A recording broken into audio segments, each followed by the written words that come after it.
Easy, simple. ఎందుకు వీళ్ళు మారట్లేదు, ఎందుకు వీళ్ళు రావట్లేదు, ఎందుకు వీడు పాపాన్ని మారట్లేదు, ఎందుకు వీడు రక్షణలో ఉన్నతంగా కొనసాగట్లేదు సెర్చ్ చేస్తే దేవుడు దిగి రావాల్సిన అవసరం లేదు. మనమే చెప్పగలం, ఇదిగో పలానా పరిస్థితి ఇది, అందుకోసం వీడు ఫెయిల్ అయిపోయాడు. పలానా ఆమె పరిస్థితి, అందుకే ఏమే ఫెయిల్ అయిపోయింది.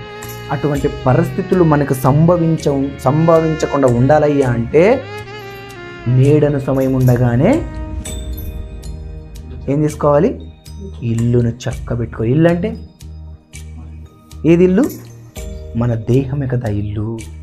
అంటే గ్యారంటీ లేని ఈ జీవితంలో భూమి అయినా ఖచ్చితంగా గ్యారంటీ ఉంటుంది, సూర్యుడైనా ఖచ్చితంగా గ్యారంటీ ఉంటాడు, చంద్రుడైనా ఖచ్చితంగా యేసుక్రీస్తు వచ్చేంత వరకు, యేసుక్రీస్తు దేవుని యొక్క తీర్పు వచ్చేంత వరకు అవైనా గ్యారంటీ. మనం ఉంటామా? ఉండం కదా. అరే, ఇంతలో కనబడి అంతలో మాయమైపో ఆవిరి వంటి జీవితాన్ని కలిగినటువంటి మనం ఎంత దేవుని యందు సమయాన్ని గడపాలి. ఈ సమయం విలువ ఎవరికి అర్థమైందో తెలుసా? ఈ సమయం విలువ మనుషులకు అర్థం కాలేదు.